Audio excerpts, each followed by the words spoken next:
Hello champions, this is Manish sir. एक बार फिर the Bharat online application पर गाइस एक दिन बाद मिल रहे हैं और साथ के साथ प्रीवियस क्लासेस में जो आपने पढ़ा होगा उसको किया होगा, अच्छे से रिवाइज किया। बहुत शानदार चीज़ें हम लोगों ने पढ़ी हैं प्रीवियस क्लासेस में। साथ के साथ एक और चीज़ आज मैं नई लेकर आया हूँ, दैट इज़ कॉल्ड क्लासेस का पैटर्न थोड़ा सा क्लियर कर लेते हैं।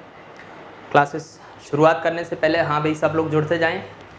जैसा कि मैं आ चुका हूँ the Bharat online education app पर, आपको सारे सब्जेक्ट्स बेस्ट लेवल पर मिल रहे हैं।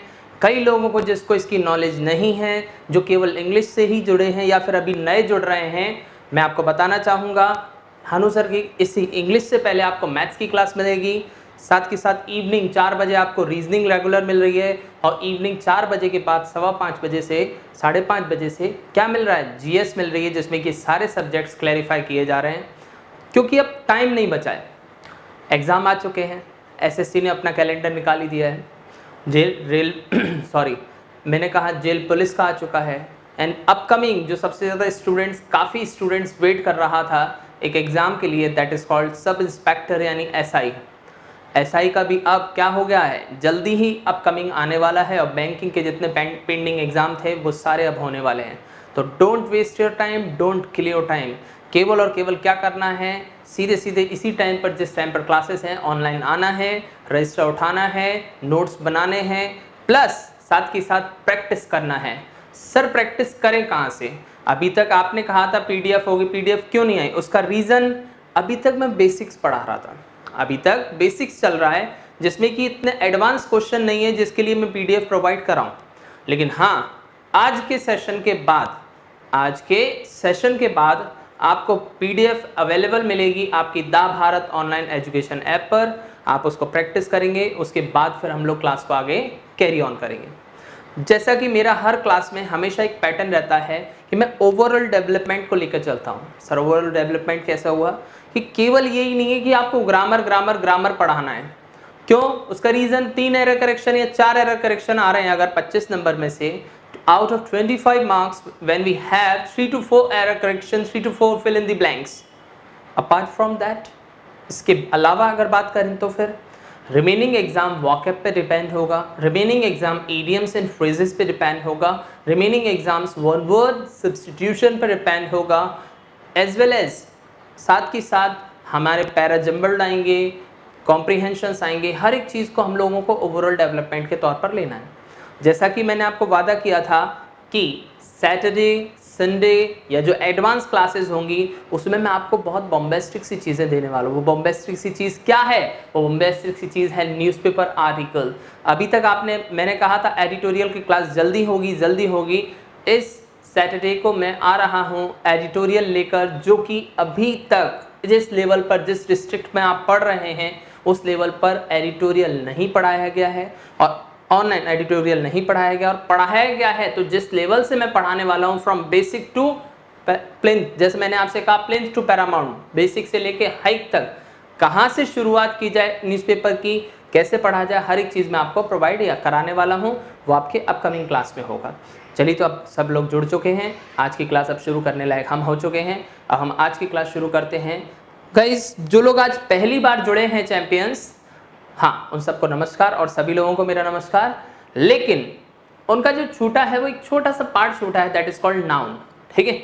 लेकिन मेरी क्लासेस का पैटर्न क्लियर कर दूं कि हर क्लास में केवल और केवल ग्रामर नहीं होगी, ग्रामर के साथ साथ वॉकैब चलेगी, साथ के साथ प्रैक्टिस चलेगी। कैसे? जैसे ही मैं ग्रामर क्लास शुरू करूंगा उससे जस्ट पहले, ग्रामर की क्लास शुरू करने के जस्ट पहले मैं क्या कराऊंगा, वॉकैब कराऊंगा। थोड़ा सा वॉकैब डिस्कशन करेंगे और उन वॉकैब को आप याद करेंगे। नेक्स्ट क्लास में हो सकता है मैं आपसे कंसल्ट करूं। एक छोटी सी प्रॉब्लम जो अभी चल रही है, जस्ट बिकॉज ऑफ दैट कि क्लासेस में हम लोगों का भी उतना मन, समझ लेना, नहीं लग पा रहा है। रीज़न एक ही है, that is called doubt session. जब भी आप आस्क डाउट पे यानी कमेंट पे क्लिक करते हैं तो वो हम तक अभी नहीं पहुंच पा रहा है। हमारा technical team is working on that, हमारी टेक्निकल टीम इस पर काम कर रही है, ठीक है। बस यही है, within 13 it's our gentleman promise कि हाँ, मेरा प्रॉमिस रहा, हम सबका प्रॉमिस रहा, 13 तारीख से ये सारी प्रॉब्लम सॉल्व हो जाएगी। उसके बाद जो आप चाह रहे हैं, जैसा चाह रहे हैं, आपने यहाँ क्लिक किया, आपका डाउट हमारे पास, उस डाउट का सॉल्यूशन इस बोर्ड पर होगा।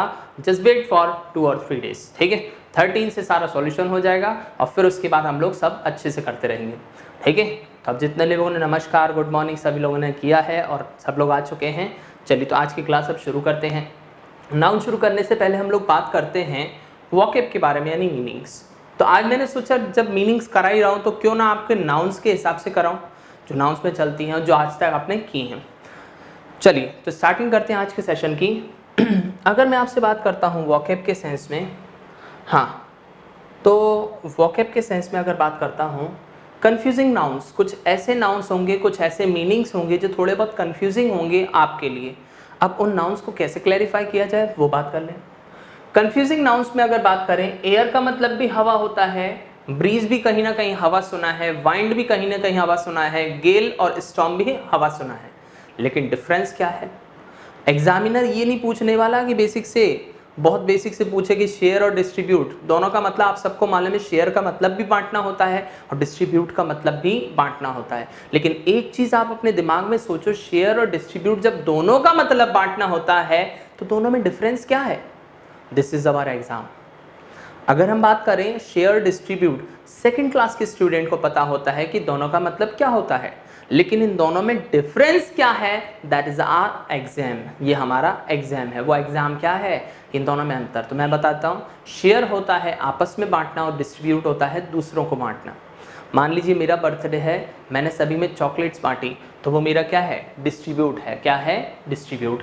लेकिन यही चीज़ मैं अगर बोलता हूँ शेयर कब होता है? जब मैं भी चॉकलेट खा रहा हूँ, आप भी खा रहे हैं। मैं चॉकलेट खा रहा था, अचानक आप आ गए और आपने कहा सर अकेले अकेले, तब फिर क्या होगा? मुझे शेयर करनी पड़ेगी आपसे, डिस्ट्रीब्यूट नहीं, पूरी नहीं दे सकता, लेकिन हाँ हाफ एंड हाफ, तो वो चीज़ क्या कहलाएगी? Share. In the same sense जो वर्ड्स लिखे हुए हैं उनके बारे में बात कर लें। सबका मतलब होता है हवा, लेकिन डिफरेंस क्या है वो बात करते हैं। तो first word is called air. Air का मतलब क्या होता है? इट्स नॉट एयर, है ना, इट्स एयर। र की जगह आ का साउंड मैंने बताया था, टीचर, सिस्टर, डॉक्टर, सर, है ना, सुना होगा ना जब आप मैकडी वगैरह कहीं जाते होंगे, ये सो, हाँ।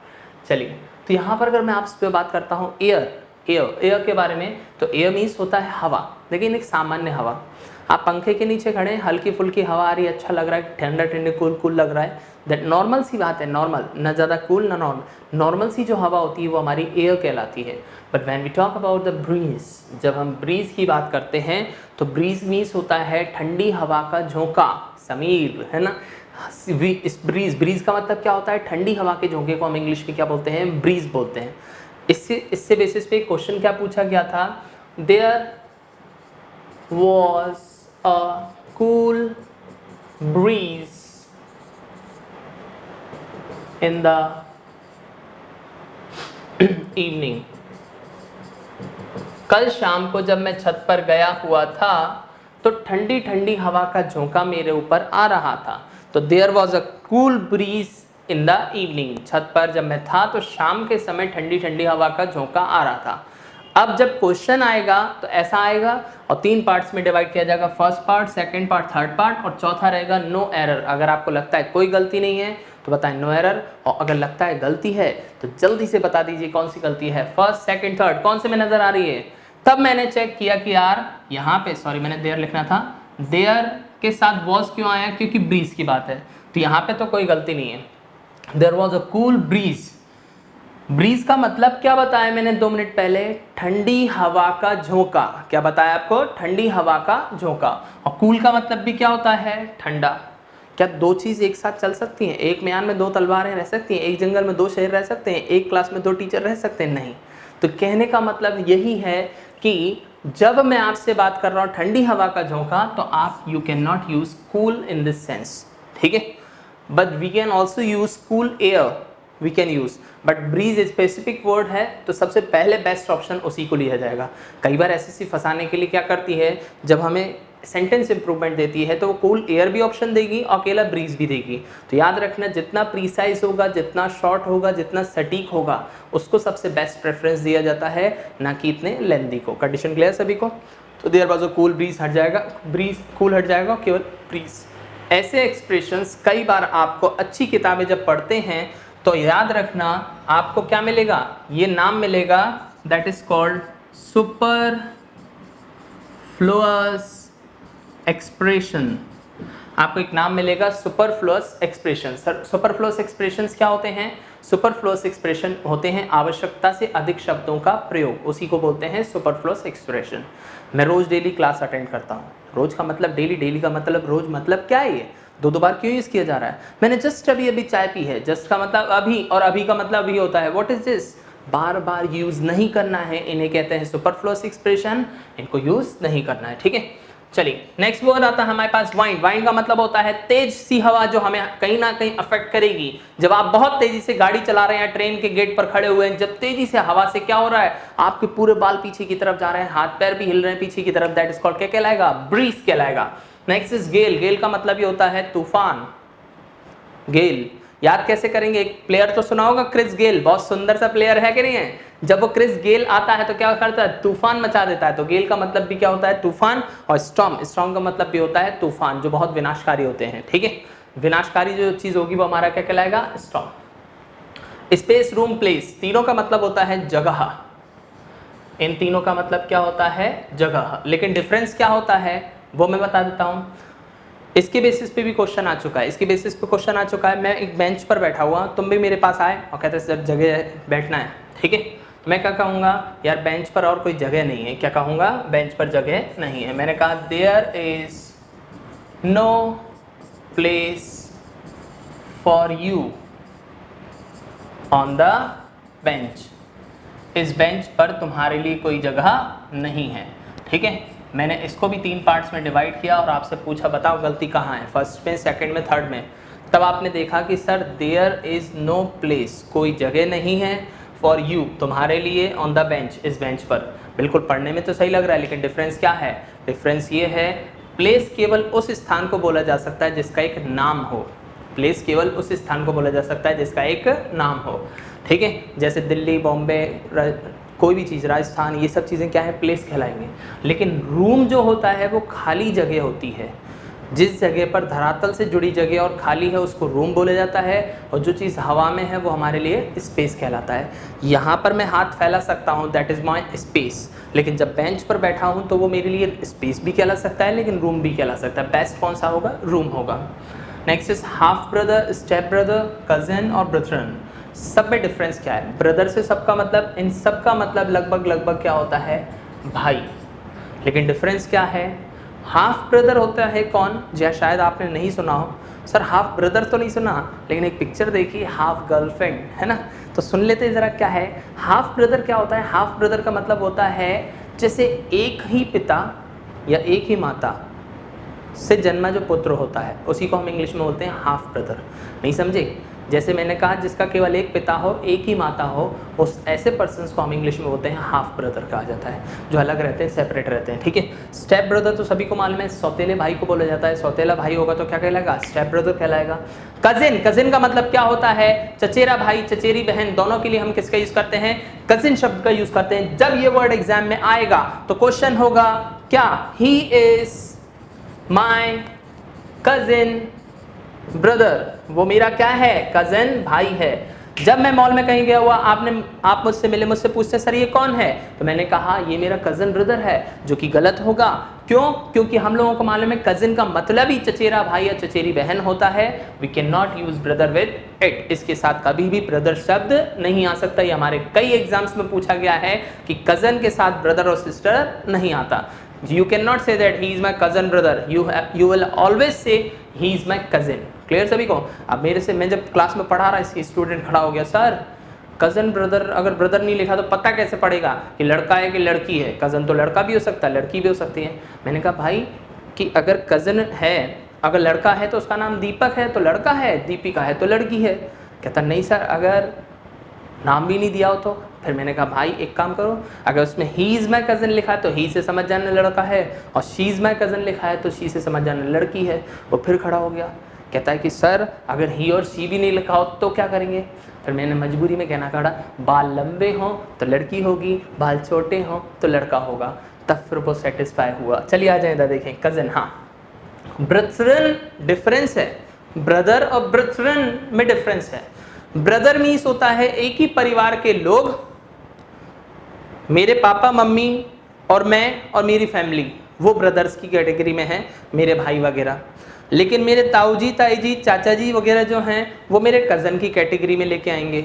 लेकिन इसके अलावा हम एक एटमॉस्फेयर में काम करते हैं, हम एक ग्रुप में काम करते हैं, वी आर सोशल एनिमल्स। हम लोग काम करते हैं कहाँ? किसी ऑफिस में काम करते हैं, किसी क्लास में काम करते हैं। हम लोग भी यूनाइटेड हैं इन द सेंस हमारी पूरी टीम है, हम लोग भी आपस में भाइयों की तरह काम करते हैं। तो भाइयों की तरह जो चीज़ बिहेव की जाती है उस शब्द को ब्रथरन कहा जाता है। क्या कहा जाता है? ब्रथरन। भाईचारे के तौर पर कहा जाता है तो ब्रथरन कहा जाता है। ये हमारे एग्जाम में आ चुका है। उसने कहा there are 4 brothers in this office working together. 4 भाई हैं जो कि क्या है, ऑफिस में काम करते हैं फ्रॉम डिफरेंट स्टेट्स, अलग अलग स्टेट से। अच्छा बताओ, अगर अलग अलग स्टेट से कोई ब्रदर हैं तो वो एक घर के तो हुए नहीं, वो कैसे हुए? आसपास काम करने वाले जो कि भाईचारे में काम करते हैं और भाईचारे में काम करते हैं, तो ब्रथरन शब्द आएगा। कौन सा आएगा? ब्रथरन। नेक्स्ट इज जेलिसी और एनवी। जेलिसी का मतलब भी जलन, ईर्ष्या जलन होता है। एनवी का मतलब भी ईर्ष्या और जलन। लेकिन जेलिसी मीन्स डिफरेंस क्या होता है, ये हमारा एग्जाम है। जेलिसी क्या होता है? हाँ, सोचते जाएं, लिखते जाएं। जेलिसी और एनवी में डिफरेंस, जेलिसी मीन्स होता है कि अगर हमें किसी चीज़ से जलन, कैसे अपनी चीज़ को खोने से जो डर होता है उसकी जो जलन होती है उसे जेलिसी कहा जाता है। और दूसरे की चीज़ से जो जलन होती है, अपने पास कुछ नहीं है सामने वाले पे है, तो वो एनवी कहलाएगी। एग्जाम्पल मैं आपको मान लीजिए आपके पास कोई वस्तु नहीं है और सामने वाले के पास कोई वस्तु है और वो उस वस्तु के साथ जा रहा है, तो आपको अंदर से एक जलन होगी, तो वो क्या कहलाएगा? एनवी कहलाएगा। मेरे पास मोबाइल सिंपल है, आपके पास आईफोन है, तो मेरे को जो जलन है वो एनवी है। क्या है? एनवी। लेकिन अगर यही चीज़ अगर मैं आपसे बात करता हूँ, आज आपके पास एक वस्तु है, ठीक है, उस वस्तु के साथ आप कहीं जा रहे हैं, सामने 4-5 लड़के खड़े हैं और वो घूर रहे हैं उस वस्तु को, तो क्या होगा? आपको डर लगा रहेगा उस वस्तु को खोने का। ठीक है, मैं वस्तु की बात कर रहा हूँ, आप कहीं और दिमाग ना ले जाए, ठीक है। लेकिन जो डर लगा रहेगा उसी डर को हम इंग्लिश में क्या बोलेंगे? जेलिसी। क्या बोलेंगे? Jealousy. Next is pen, pane, panes. तीनों को पेन पढ़ा जा रहा है, लेकिन जो पहला वाला वर्ड है पेन, पेन मतलब होता है विंडो पेन। दरवाजे की जो खिड़कियां होती है ना कांच की, उसको पेन बोला जाता है। क्या बोला जाता है? पेन, विंडो पेन, ठीक है। Next is pen, pain means हो गया दर्द। और तीसरा हो गया पेन्स। पेन्स मतलब क्या होता है? पेन्स मतलब होता है बहुत हार्ड वर्क जिसको कहा जाता है। अगर इंसान बहुत ज़्यादा हार्ड वर्क करता है किसी चीज़ को लेके तो हमारा क्या कहलाएगा? पेन्स। नेक्स्ट इज मोरल और मोराल, सामने लिख दिए MORAL, MORALE। दोनों को पहले मोरल पढ़ते थे, अब नहीं पढ़ते, अब क्या पढ़ा जाता है? मोराल। क्या पढ़ा जाता है? मोराल, ठीक है। तो इसको अगर बोला जाए तो मोराल, मोराल मतलब क्या होता है? नैतिक। अब ये मत कहते ना इसका मतलब अक्षरा है ना, इट्स मीन्स इसका मतलब क्या हो गया? ये मोरल मतलब, मोराल मतलब क्या हो गया? नैतिक। लेकिन ये जो होता है वो हमारा होता है कॉन्फिडेंस, जिसको कहा जाता है, ठीक है। अब आपने सुना है ना, कई बार बोलते हैं डीमोरलाइज मत करो, इसका मतलब उसका कॉन्फिडेंस डाउन मत करो। तो डीमोरलाइज, मोरल का मतलब ये मनोबल होता है और ये वाला क्या होता है? हमारा नैतिक होता है। कंडीशन क्लियर सभी को? चलिए, हाँ, तो नेक्स्ट रीड पे आते हैं जल्दी से, फिर हम ग्रामर पे आते हैं। नेक्स्ट वर्ड आ रहा है ग्लम। ग्लम का मतलब होता है चिंता। ग्लम का मतलब क्या हो गया? चिंता, भयंकर चिंता, उदासी जिसे कहा जाता है, उसको हम इंग्लिश में क्या बोलते हैं? ग्लम। दैट्स एन उदासी, उदास, किसी भी सेंस में अगर बात करें उदास, तो यहाँ पर क्या आता है? ग्लम वर्ड आता है, ठीक है। ये खासकर एडजेक्टिव है। एडजेक्टिव हमेशा किसी शब्द के साथ आते हैं और किसी की विशेषता बताते हैं, ठीक है। तो ये खासकर इसका वर्ड जो मीनिंग होगा उदास होगा, ये चिंतित हो जाएगा। क्या हो जाएगा? चिंतित। ग्लम एडजेक्टिव के सेंस में अगर बात करेंगे तो, ठीक है। पहला वर्ड आता है ग्लूमी और ग्रीवर। दोनों का मतलब क्या होता है? जिसके चेहरे पे हमेशा 12 से बजे रहते हैं। कई लोग आपने देखे होंगे बहुत उदास से बैठे रहते हैं, जिंदगी से हताश और निराश। कुछ लोग होते हैं ना बहुत धोखा खाए हुए, है ना, कुछ पता ही नहीं दुनिया में क्या चल रहा है ना। तो वो ऐसे जो पर्सन होते हैं वो ग्लूमी और ग्रीवर कहलाते हैं। क्या कहलाते हैं? ग्लूमी और ग्रीवर। लो स्पिरिटेड, ल्यूग्यूब्रियस। ल्यूग्यूब्रियस का मतलब लो स्पिरिट, लो मतलब कम और स्पिरिट मतलब जोश, जिसके अंदर जोश की कमी है वो लो स्पिरिटेड हो गया। ल्यूग्यूब्रियस, ल्यूग्यूब्रियस का मतलब क्या होता है? अगर मैं आपसे बात करता हूँ, कोई भी पर्सन, जैसे मैंने आपसे बात किया, बहुत मतलब ख्यालों में खोया खोया रहने वाला, खोया खोया चांद टाइप, है ना। ऐसे जो पर्सन होते हैं आसमान में चांद की तरफ देखे जा रहे हैं, ठीक है, और बस कुछ इमेजिन किए जा रहे हैं, वो क्या कहलाता है? ल्यूग्यूब्रियस। यू फॉर अनहैप्पी, सभी को मालूम है। M for miserable. मिजरेबल या माइजरेबल दोनों पढ़ सकते हैं इसको। इसका मतलब होता है इतना उदास कि जिसको देखकर दया आ जाए। इसके 2 मीनिंग होते हैं, जिसको देखकर दया आ जाए या बहुत ज़्यादा उदास को बोलते हैं। और भी सिनोनिम कौन कौन से हो गए? सैड हो गया, बहुत ज़्यादा सैड होते हैं, सभी को मालूम है। डिजेक्ट, डिजेक्ट मतलब होता है बहुत उदास। मैंने आपको पढ़ाया भी था, अगर कोई व्यक्ति लड़की देखने गया है और उस लड़की ने उसको रिजेक्ट कर दिया यानी अस्वीकार कर दिया, तो वो कैसा हो जाएगा? डिजेक्ट हो जाएगा, यानी कि उदास हो जाएगा। तो रिजेक्ट होने पर लड़का कैसा हो जाता है? डिजेक्ट हो जाता है। याद हो गया दोनों वर्ड? क्या दिक्कत है? नेक्स्ट इज डिसअपॉइंट, सभी को मालूम है उदास को कहा जाता है। But when we talk about the antonyms, जब हम बात करते हैं किसके सेंस में? एंटोनिम्स के बारे में। एंटोनिम्स का मतलब होता है विलोम, जो कि विपरीत शब्द होते हैं। अगर विपरीत शब्द के सेंस में बात कर रहे हैं, उदास का अपोजिट क्या हो गया? हैप्पी, खुश। ग्लैड, ग्लैड का मतलब भी खुशी को कहा जाता है। आपने सुना होगा कल तक बोलते थे नाइस टू मीट यू, आजकल बोलते हैं ग्लैड टू मीट यू, आपसे मिलकर बड़ी खुशी हुई। तो खुशी को हम इंग्लिश में बोलेंगे ग्लैड। जॉयफुल, बड़ा खुश मिजाज, जॉयफुल एटमॉस्फेयर होता है। मैच देख रहे हो, शानदार इंडिया जीत रही है, धोनी 6 मार रहा है, तो वो चीज़ क्या होगा? जॉयफुल कहलाएगा। डिलाइटफुल, डिलाइट का मतलब होता है आंतरिक खुशी, अंदर से एक खुशी बनी रहती है, उसी को हम इंग्लिश में बोलते हैं डिलाइट। क्या बोला जाता है? डिलाइट। अंदर से एक खुशी इन द सेंस होता है ना कुछ खबर मिली, बर्थडे आपका, कहीं ना कहीं जो खुशी होती है उसी को हम इंग्लिश में क्या बोलते हैं? डिलाइट। जुबिलेंट, जब खुशी के मारे इंसान उछल पड़े, उसी को हम इंग्लिश में होते हैं जुबिलेंट। जब कभी कभी आप बहुत ज़्यादा खुश हैं और बहुत ज़्यादा शानदार तरीके से, फिर होता है ना सब चीज़ें अच्छी लग रही होती हैं। सो always be positive in your mind, हमेशा हमेशा पॉजिटिव बने रहो अपनी लाइफ में, अपने माइंड में। उसका रीज़न एक ही है, वो रीज़न ये है कि अगर आप पॉजिटिव रहते हैं तो घर कैसा भी पड़ा रहे ना, हमेशा अच्छा लगेगा। लेकिन अगर आप उदास रहते हैं, घर कितना भी सिस्टम से जमा रहे लेकिन मन नहीं लगता उस घर में, है ना। तो हमेशा always be positive, keep on smiling and studying by Manish sir, ठीक है। Next is ecstatic. Ecstatic word बनता है एक्सटेसी से। एक्सटेसी भी रिसेंटली अभी बोल रहा हूँ, just with in 4 to 5-6 month से पहले जो एग्जाम हुए हैं, सीपीओ हुआ है या अदर एग्जाम्स हुए हैं, उनमें एक्सटेसी वर्ड पूछा गया है। एक्सटेसी का मतलब भी होता है परमानंद, आनंदों का आनंद, परमानंद। इसकी स्पेलिंग करेक्शन पूछी गई थी। कई लोग एक्सटेसी की स्पेलिंग CY पे एंड कर देते हैं, SY पर एंड होगी, ध्यान रखना। एक्सटेटिक वो होता है जो खुशी से, उल्लास से भरा हुआ। डिलाइटेड, डिलाइट से बड़ा हुआ। प्लीज, प्लीज मतलब होता है खुशी। Pleased to meet you, nice to meet you, glad to meet you, तो प्लीज का मतलब भी खुशी होता है। सेटिस्फाइड, संतुष्ट, जो अपने आप से संतुष्ट है, अपने आप में खुश है। और सेटिस्फाइड का सिनोनिम होता है कंटेंटेड। क्या होता है? कंटेंटेड।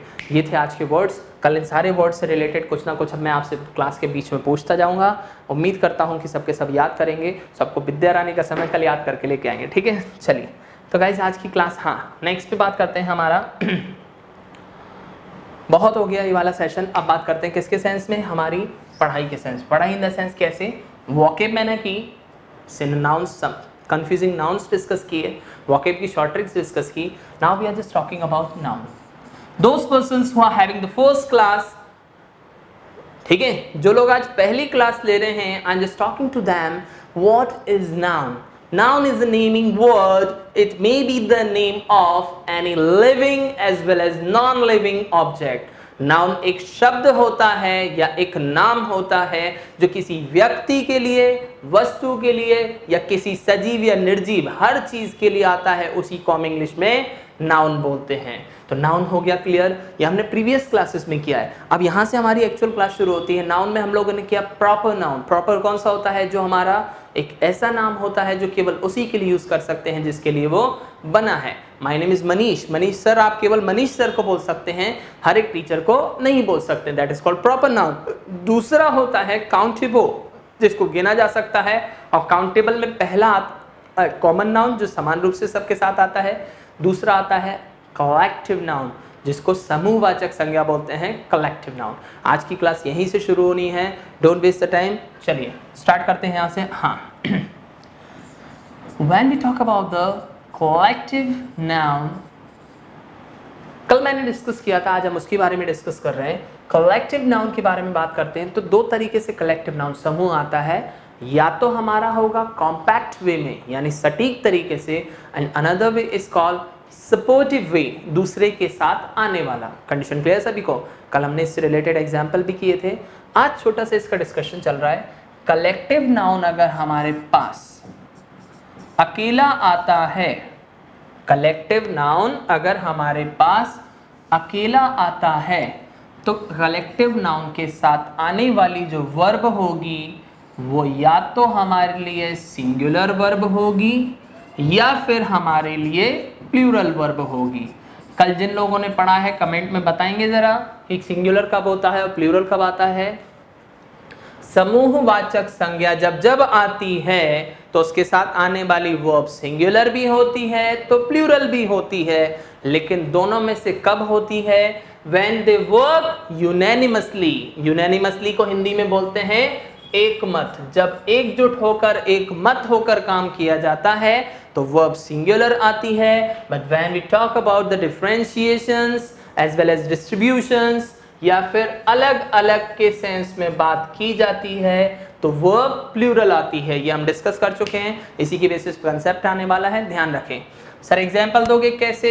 एग्जाम्पल मैं प्रीवियस क्लासेस में भी दे चुका हूं, फिर भी हम लोग डिस्कस कर लेंगे कि जब जब कलेक्टिव नाउन आता है तो उसके साथ इसी तरीके से चलता है।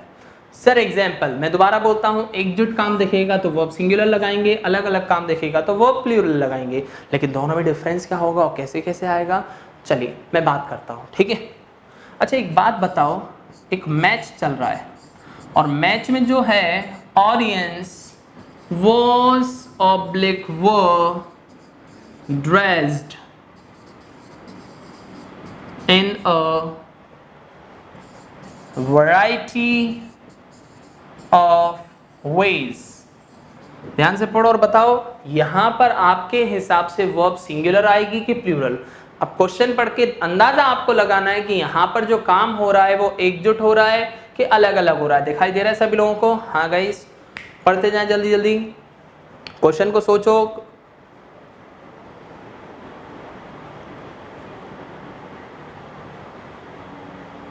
ओके, तब हम इसकी हिंदी करते हैं। ऑडियंस मतलब क्या हो गया? श्रोतागण, ठीक है। और श्रोतागण होते हैं खासकर, लेकिन मैचेस वगैरह में ऑडियंस यूज किया जाता है। वैसे डिफरेंस होता है, स्पेक्टेटर्स होते हैं दर्शक और ऑडियंस होते हैं श्रोतागण जो केवल सुनते हैं। लेकिन जो वर्ल्ड कप मैचेस वगैरह होते हैं वहां पर क्या होता है कि कमेंट्री साथ में चल रही होती है, इसलिए ऐसा हो जाता है। अदरवाइज ध्यान रखना, सुनने वाले जो होंगे वो ऑडियंस होंगे और देखने वाले होंगे स्पेक्टेटर्स कहलाएंगे। ऑडियंस वाज ऑब्लिक वो ड्रेस्ड, ऑडियंस ने पहन रखे थे, ठीक है, इन कपड़े, इन अ वेराइटी ऑफ वेज, अलग अलग तरीके के। अच्छा एक बात बताओ, अगर बहुत सारे लोग मैच देखने आए हैं, हजारों लाखों लोग, तो क्या वो सेम कपड़े पहन के आएंगे, अपने अपने अलग अलग पहन के आएंगे? अपने अपने अलग अलग। और जब अलग अलग कपड़े होंगे तो कॉमन सी बात है काम डिफरेंट डिफरेंट हो गया, और जहां काम डिफरेंट डिफरेंट होगा तो वर्ब कैसी आने वाली है? प्लूरल आने वाली है, क्योंकि अलग अलग काम होने पर वर्ब कैसी आती है? प्लूरल आती है। कंडीशन क्लियर सभी को? इंडिया पाकिस्तान का मैच चल रहा है और जब इंडिया पाकिस्तान के मैच में बहुत शानदार तरीके से मैच चल रहा है, तभी अचानक क्या होता है कि कांटे पे चल रहा है मैच, कोई भी जीत सकता है उस समय, ठीक है। तो अब मैं कहूंगा the audience was oblique were enjoying the crucial match। ठीक है, मैंने आपसे कहा कि ऑडियंस जो थी वो क्या कर रही थी? उस क्रूशियल से मैच को एंजॉय कर रही थी। ध्यान से सभी लोग पढ़ो और मेरे को जवाब दे दो कि जवाब आपका क्या है। अच्छा एक बात बताओ, कांटे का मैच चल रहा है, बहुत शानदार सा मैच चल रहा है, तो बताओ केवल इंडिया वाले एंजॉय करेंगे कि पाकिस्तान वाले भी एंजॉय करेंगे? दोनों एंजॉय करेंगे, क्योंकि क्रूशियल का मतलब ये होता है कांटे का कि कोई भी जीत सकता है, और जब कोई भी मैच जीत सकता है यानी ऑडियंस पूरी की पूरी मैच को एंजॉय करेगी, और जब पूरी की पूरी एंजॉय करेगी तो वर्ब कैसी आएगी? सिंगुलर, और सिंगुलर वर्ब में वॉज आता है, प्लूरल वर्ब नहीं आता। वर्ब नहीं आता, वॉज चलता है। कंडीशन क्लियर सभी को? तो एकजुट काम हो रहा है तो वॉज आएगा, अलग अलग काम हो रहा है तो वर्ब, अलग अलग काम हो रहा है तो वर्ब, और एकजुट काम हो रहा है तो वॉज। पहली कंडीशन क्लियर सभी को? हटा दे इसको। हाँ ध्यान से देखना, कलेक्टिव नाउन जब अकेला आएगा तो हमें एकजुट वाला ध्यान रखना है और अलग अलग वाला ध्यान रखना है, ठीक है। बट कलेक्टिव नाउन का एक स्ट्रक्चर होता है, when we have the collective noun with preposition, और प्रपोजिशन में खासकर कौन सा मिलेगा? Of plus plural noun. अगर ये स्ट्रक्चर आता है तो आपके हिसाब से आने वाली वर्ब क्या रहनी चाहिए? ध्यान से पढ़ो और बताओ। अगर कलेक्टिव नाउन के बीच में प्रपोजिशन आ जाए और लास्ट में कोई प्लूरल नाउन आता है तो वर्ब कैसी आने वाली है? कई सोचते हैं प्लूरल वर्ब है, प्लूरल नाउन है तो प्लूरल वर्ब लगा दो, ऐसा नहीं होगा। We have to use the verb according to the collective noun. लेकिन सर अभी भी एक डाउट मन में है कि अगर कलेक्टिव नाउन यहाँ पर डिपेंड करता है सिंगुलर फॉर्म में आएगा कि प्लूरल में आएगा। एग्जाम्पल कि जैसे मैंने आपसे कहा क्लास ऑफ स्टूडेंट्स, क्या कहा आपसे? Class of students. तो अब आपके हिसाब से यहां पे वर्ब इज ऑब्लिक आर क्या आना चाहिए? तब हमने देखा कि क्लास है तो किसकी है? स्टूडेंट्स की है। तो अब स्टूडेंट्स के हिसाब से सोचते तो आर आना चाहिए, और क्लास के हिसाब से सोचेंगे तो इज आना चाहिए। कॉमन सी बात है, लेकिन दोनों में से आएगा क्या? वह। फिर हमने बोला कि जो भी चीज होगी किसके बेसिस पे होगी? कलेक्टिव नाउन के बेसिस पे। और कलेक्टिव नाउन के बेसिस पे होगी तो यहाँ पे क्लास कैसी दिखाई दे रही है हमको? सिंगुलर। और जब सिंगुलर दिखाई दे रही है तो यहाँ पे इज चलेगा, आर नहीं चलेगा। क्यों? क्योंकि यहाँ पे क्लास कैसी है? इस समय पर पूरा एक ग्रुप है, और ग्रुप के सेंस में हमेशा सिंगुलर होगा। मन में एक क्वेश्चन चल रहा है, सर अब यहाँ पे वर्ब कैसी हो गई? सिंगुलर हो जाएगी। कैसी हो जाएगी? सिंगुलर। मन में एक क्वेश्चन चल रहा है, सर कल को अगर हम स्टूडेंट्स की जगह स्टूडेंट कर दें तो गलत हो जाएगा। एग्जामिनर अगर देने की कोशिश करेगा क्वेश्चन को और लिख के देगा the team of player has come, player की टीम आ चुकी है। अगर कल को ऐसा क्वेश्चन मिलता है तो आप कैसे डील करेंगे? Team of player has come. अब मैं पूछता हूं गलती कहां पर है?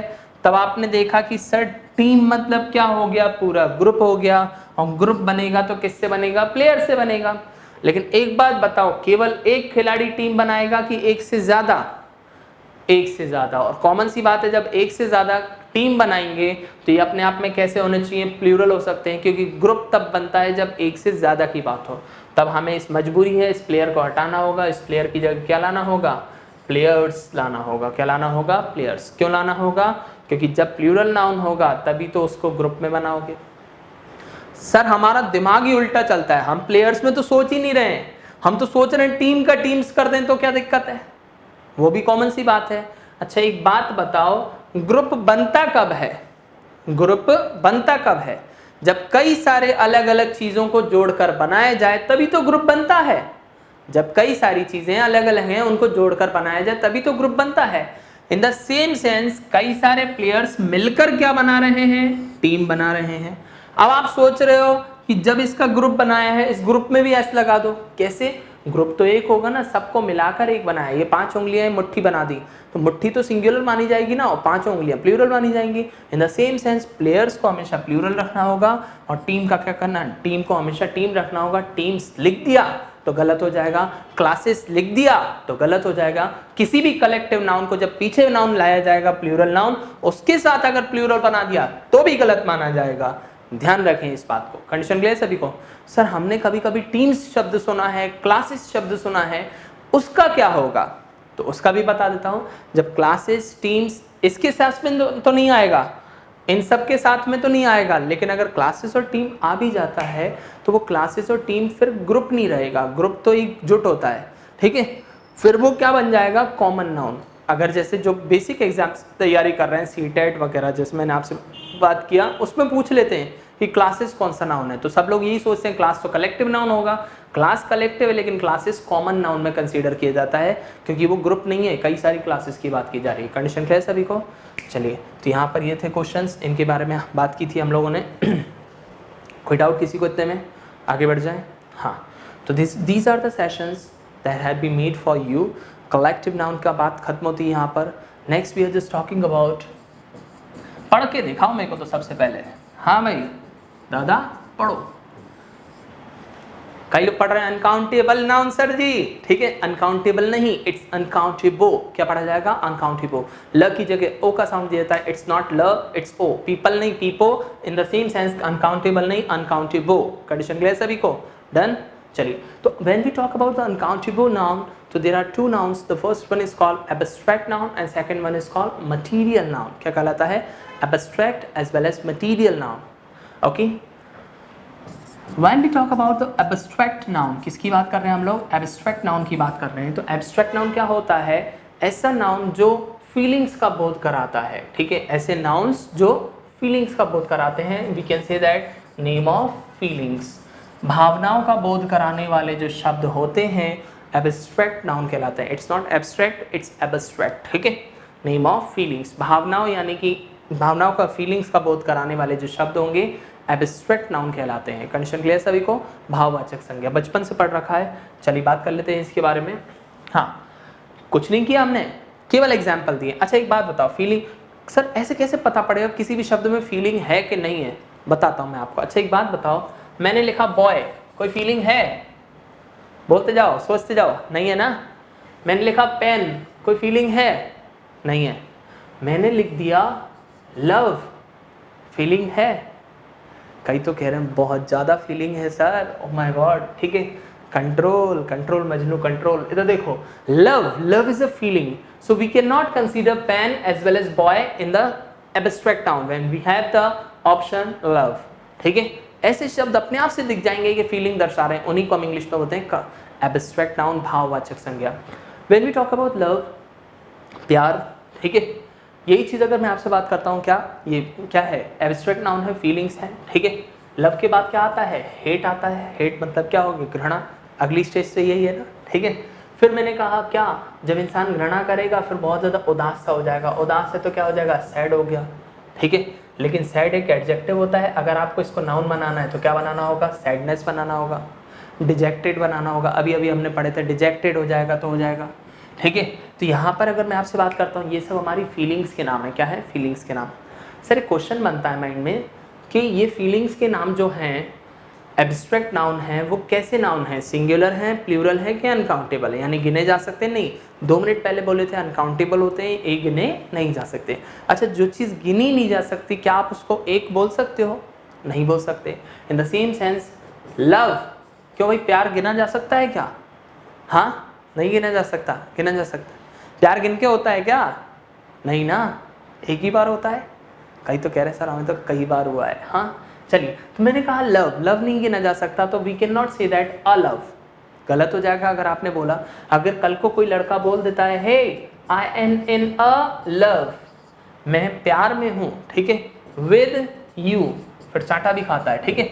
तब मैंने आपसे पूछा I am in love with you, तो ये सेंटेंस अगर मैं कल को देता हूं और आपसे पूछता हूं what should be the error according to you, आप सभी के हिसाब से एरर कौन सी होगी? तब आप कहोगे सर लव कैसा होता है? अनकाउंटेबल, और अनकाउंटेबल के साथ आर्टिकल नहीं चलता। एब्स्ट्रैक्ट नाउन अनकाउंटेबल है, ना तो आर्टिकल ए चलेगा ना ही आर्टिकल द चलेगा, ठीक है ना, ये चल सकता है। मैंने पूछा प्यार कैसी फीलिंग है? आपने कहा सर बहुत शानदार सी फीलिंग है। बहुत अच्छी है कि नहीं है? बहुत शानदार फीलिंग है। क्लियर सभी को? क्योंकि हम अपनी पेरेंट्स से प्यार करते हैं, फैमिली से प्यार करते हैं। आप किसी और के प्यार की सोच रहे थे। चलिए इधर देखें, मैंने कहा the love is a great feeling, प्यार बहुत शानदार सी फीलिंग है। अगर मैं कल को कहता हूं what should be the error according to you, find out the error, तब आप कहोगे सर लव अनकाउंटेबल होता है, अनकाउंटेबल के साथ कोई आर्टिकल नहीं आता, क्योंकि ये किस अनकाउंटेबल की कैटेगरी में रखा जाता है। कोई दिक्कत किसी को इतने में? लव हो गया, हेट हो गया, सैडनेस। सर लव का चलो ए मान लिया, द नहीं आता, लव को लव्स कर सकते हैं क्या? लव्स सुना है? प्लूरल सुना है? कई सारे प्यार नहीं ना। आप कभी भी सुना होगा कि वो मुझे बहुत सारा प्यार करता है, वो मुझे बहुत सारा प्यार करती है, तो बहुत सारा प्यार बोलता है, प्यारों नहीं बोलता वो, ठीक है। तो यहाँ पर प्यार का प्यारों कभी नहीं हो सकता, यानी लव्स नहीं हो सकता। We have to always use love. तो यहाँ पर याद रखेंगे, ना तो ए आ सकता है, ना दा आ सकता है, ना ऐसा आ सकता है। बातों बातों में हमने ये चीज़ें अपने आप याद कर ली, ठीक है। I am not here to entertain you, I am just giving you the example that comes in your mind directly. ऐसे एग्जाम्पल दे रहा हूँ जो सीधे सीधे दिमाग के अंदर जाएंगे।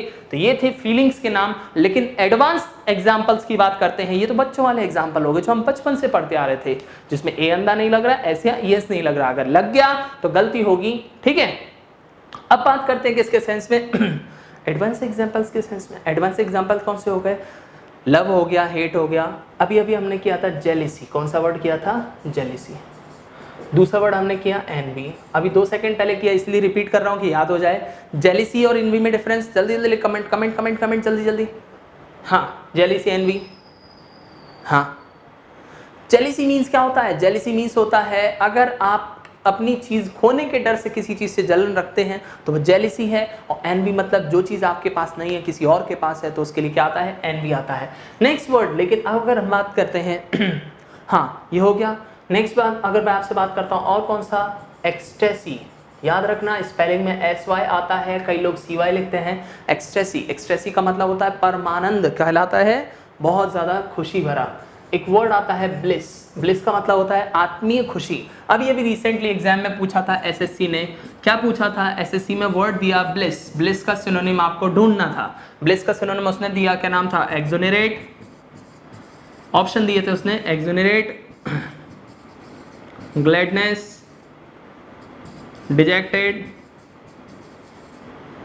और रैनकर। अब आपसे पूछा था बताओ ब्लिस का सिनोनिम आपके हिसाब से क्या होना चाहिए। आज हमने वर्ड्स ही इससे रिलेटेड पढ़े, तो आपको सबको पता है ब्लिस का मतलब जब मैं आत्मीय खुशी बोल रहा हूं तो खुशी के लिए अभी 2 सेकंड पहले यानी कुछ देर पहले हम लोगों ने एक वर्ड पढ़ा था ग्लैड, तो आंसर क्या हो गया, ग्लैडनेस हो गया। सर बाकी वर्ड्स जल्दी जल्दी कर लेते हैं। एक्सोनरेट का मतलब होता है बरी करना, आजाद करना, मुक्त करना। नेक्स्ट वर्ड डिजेक्टेड जो होता है, वो डिजेक्टेड का मतलब होता है उदास, हताश, निराश। रैनकर, रैनकर मतलब होता है तीखा, बेस्वाद, बेकार सा, उसी को हम इंग्लिश में बोलते हैं रैनकर। चलिए गाइस, तो यहाँ पर ये हो गया हमारा। तो ये सारे वर्ड्स जो होंगे ना, एग्जामिनर जो होगा वो थोड़े से हैवी लेवल वर्ड्स भी ले सकता है, बहुत अच्छे वर्ड्स भी ले सकता है। So always be ready for these words also. इन सब शब्दों के लिए हम तैयार रहेंगे। एक्सटेसी परमानंद, ब्लिस आत्मीय खुशी होता है। कभी कभी कुछ चीज़ें अगर छूट भी जाया करें, कोई इशू नहीं है। यही वीडियो आपके इस दा भारत एज वेल एज मेरे यूट्यूब चैनल पर यानी कि मनीष सर क्लासेस पर अवेलेबल मिलेंगी वीडियो आपको। उन वीडियोस में से आप पॉज करके कुछ चीज़ें छूट जाएं तो आप कॉपी कर सकते हैं, देख सकते हैं। क्लियर सभी को? और साथ के साथ वीडियोस पसंद आएंगी तो आप अपने दोस्तों को भी बहुत शेयर कर सकते हैं और लाइक करें, सब्सक्राइब करें एज वेल एज कमेंट करें। ठीक है, चलिए मजाक हो गया, इधर आए, चलिए ठीक है।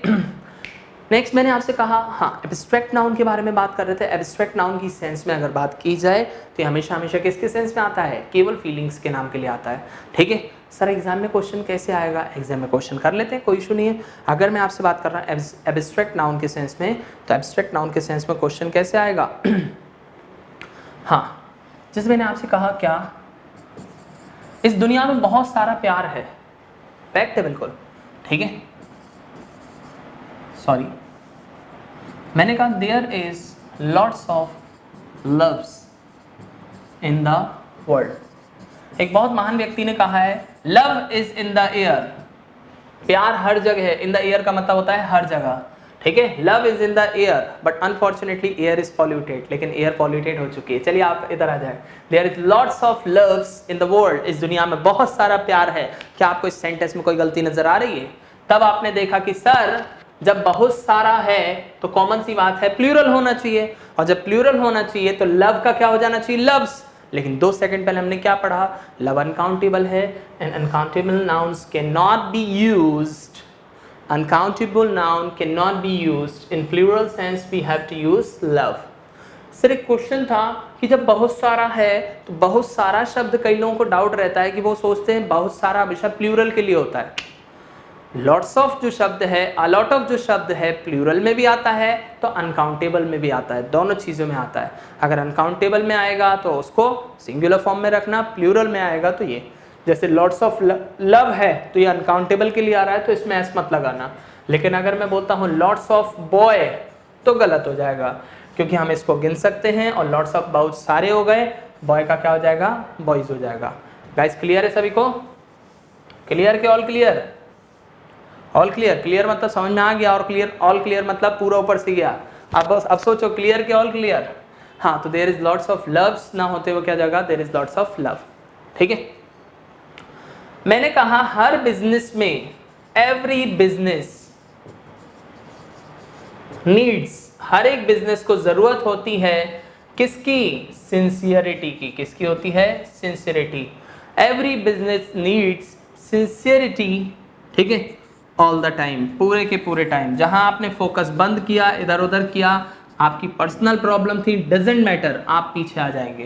What should be the error in this sentence? जहाँ इस सेंटेंस को पढ़ो और बताओ गलती कहां पर है, फर्स्ट में, सेकंड में, थर्ड में। हाँ, चेक इट आउट, कोई जल्दी नहीं है मेरे को।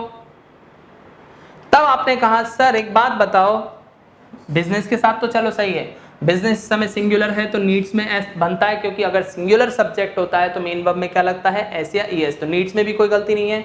गलती कहाँ है, सिंसियरिटी से पहले आर्टिकल नहीं आएगा। ठीक है गाइस, तो याद रखें इनके साथ ना तो आर्टिकल आएगा ना एस या ईस आएगा। नेक्स्ट बात करते हैं, लेकिन एक चीज मैं आपसे बात करता हूं, love of our sorry the love of our family is unique. जो परिवार का जो प्यार होता है वो कैसा होता है, यूनिक होता है, उसकी तुलना किसी से नहीं की जा सकती। ठीक है चैंपियंस, मैंने क्वेश्चन दिया है, जल्दी से इस क्वेश्चन को पढ़ो और बताओ गलती कहाँ पर नजर आ रही है, फर्स्ट में, सेकंड में, थर्ड में, कहाँ पर नजर आ रही है। जस्ट चेक इट आउट, बिल्कुल फुर्ती में, बिल्कुल अटेंटिव रहा करो, बिल्कुल सतर्क। हाँ, सावधान इंडिया। चलो, the love of our family is unique.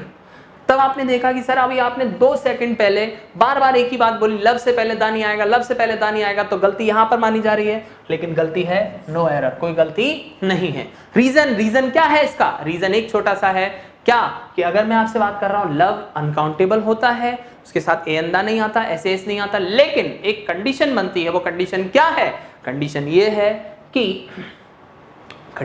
है कि अगर मैं आपसे बात करता हूं, अगर हम इस अनकाउंटेबल नाउन को किसी भी व्यक्ति, वस्तु, स्थान या किसी शब्द से जोड़ देते हैं तो इसके साथ आर्टिकल दा लाया जा सकता है।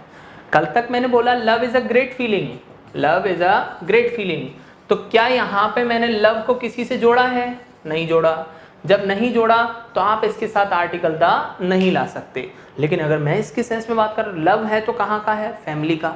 लव ऑफ माई मदर कह सकते हो, लव ऑफ माई फादर कह सकते हो, लव ऑफ माई जो भी आप बोलते हो, बाबू सोना जो बोल सकते हो वो बोल सकते हो, लेकिन अगर उससे जुड़ा हुआ होगा तो आर्टिकल दा लगेगा। कोई भी एब्स्ट्रैक्ट नाउन, कोई भी फीलिंग अगर किसी व्यक्ति, वस्तु, स्थान, किसी भी नाम से जुड़ेगी तो आर्टिकल क्या चलेगा, दा। तो कंडीशन क्लियर है सभी को, हटाते हैं इसको। चलिए नेक्स्ट नोट डाल सकते हैं जो लोग नोट्स लिख रहे हैं साथ के साथ। लव अगर मैं आपसे बात करता हूं, कोई भी फीलिंग अगर किसी और शब्द से जुड़ती है ऑफ के साथ तो आर्टिकल कौन सा लगेगा, द लगेगा, और जब नहीं जुड़ती है तो कोई आर्टिकल नहीं लगेगा।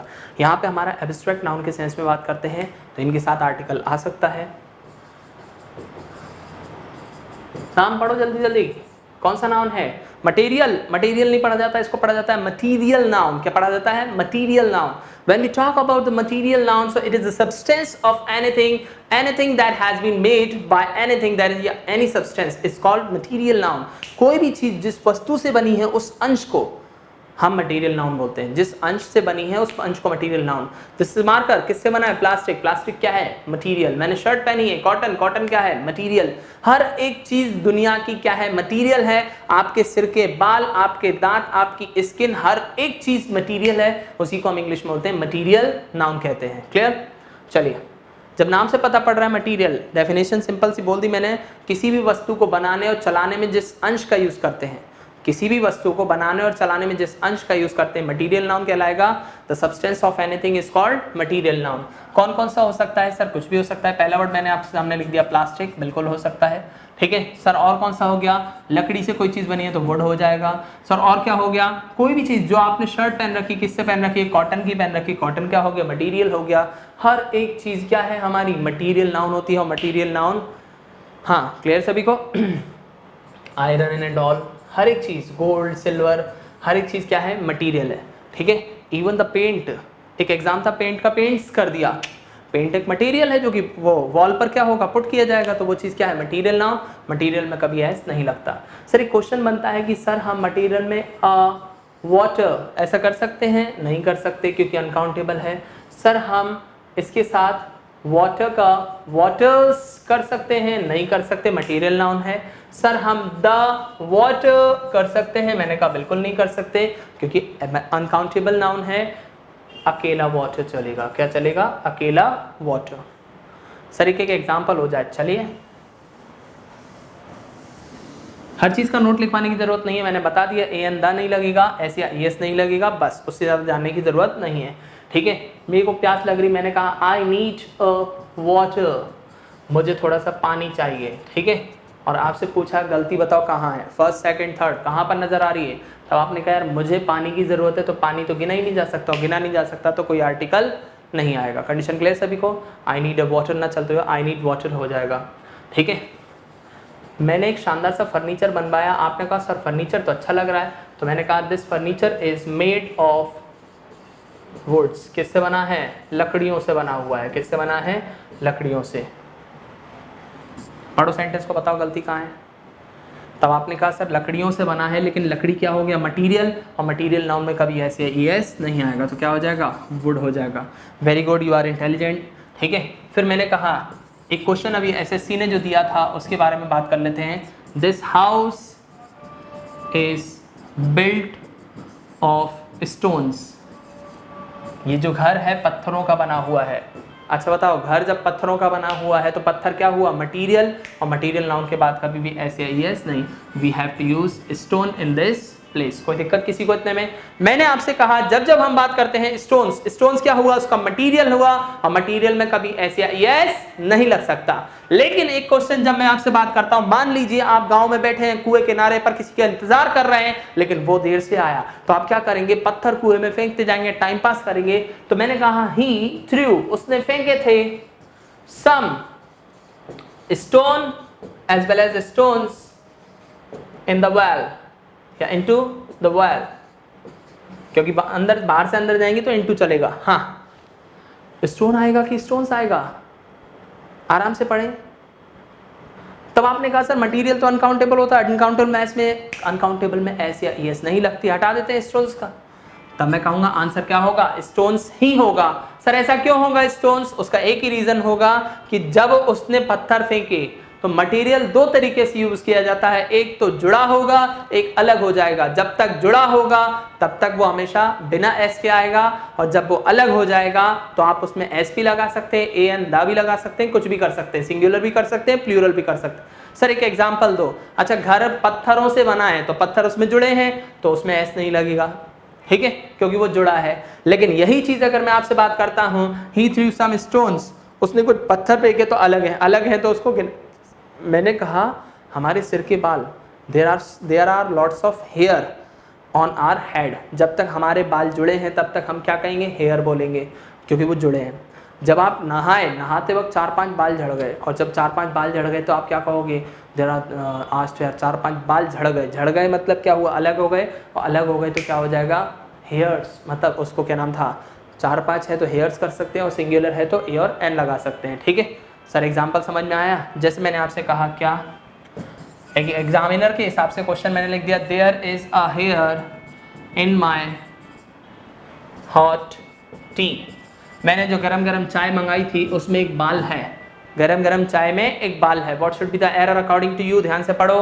तब आपने कहा सर हेयर अनकाउंटेबल होता है, लेकिन अगर मैं आपसे बात करता हूँ चाय में अगर कोई बाल है तो चाय में बाल होने का मतलब क्या हुआ? वो कैसा है? अलग हो गया, और अलग हो गया तो ए सही अपनी जगह, आंसर नो एरर में जाएगा। कई लोग सोच रहे हैं ए हटा दें, नहीं, अगर वो चाय में है तो अलग है तो आर्टिकल आ सकता है। किसी को कोई दिक्कत इतने में? चलिए, हाँ, तो आज हमने पहले डिस्कस की मीनिंग्स, फिर हमने मटीरियल नाउन, एब्स्ट्रैक्ट नाउन, हर एक नाउन को क्लियर किया। ठीक है, आगे की क्लास में मैं कल की क्लास में और भी और शानदार चीज़ें लेकर आऊँगा। ठीक है, नाउन के और नेक्स्ट फेज को जल्दी से एक छोटी सी चीज़ कर लेते हैं, आंसर्स जो भी आपने पढ़ा। ठीक है, इसको सॉल्व कराने से पहले मैं आपसे बात करता हूँ। इंग्लिश का बेसिक स्ट्रक्चर होता है सब्जेक्ट, वर्ब एंड ऑब्जेक्ट, लेकिन हमारे ग्रामेरियन क्या कहते हैं, जो सब्जेक्ट होता है उसको तो सब्जेक्ट बोलते हैं, लेकिन बचा हुआ जो हिस्सा होता है उसको हम प्रेडिकेट बोलते हैं। क्या बोलते हैं? प्रेडिकेट। ठीक है, पहला क्वेश्चन इसी की बेसिस पे, शी इज सिंगिंग नाउ, वो इस समय क्या कर रही है? गाना गा रही है। और अगर सी इज सिंगिंग नाउ तो उसने पूछा इज क्या है, तो अंडरलाइन वर्ड किया हुआ क्या है? प्रेडिकेट कहलाएगा, क्योंकि प्रेडिकेट कौन होता है? बाद में आने वाला शब्द होता है सब्जेक्ट के अलावा। Snoring is her habit, snoring यानी खर्राटे लेना उसकी आदत है। आप सब छोड़ो, सबसे पहले स्टार्टिंग में क्या आता है? सब्जेक्ट। और परसों की क्लास में पढ़ाया था सेंटेंस की स्टार्टिंग जब सब्जेक्ट से होती है, और सब्जेक्ट या तो नाउन होता है या फिर वर्ब, या तो नाउन होता है या फिर प्रोनाउन, वर्ब नहीं होता। तो आंसर क्या होगा? नाउन होगा। Next is the long distance train, बहुत लंबी दूरी की जो ट्रेन है, which met with an accident, जिसका एक्सीडेंट हो गया, was carrying some army persons. ठीक है, क्वेश्चन जब एसएससी ने दिया था उसमें ऑप्शन था पर्सोनेल। याद रखना दो वर्ड होते हैं, एक होता है पर्सनल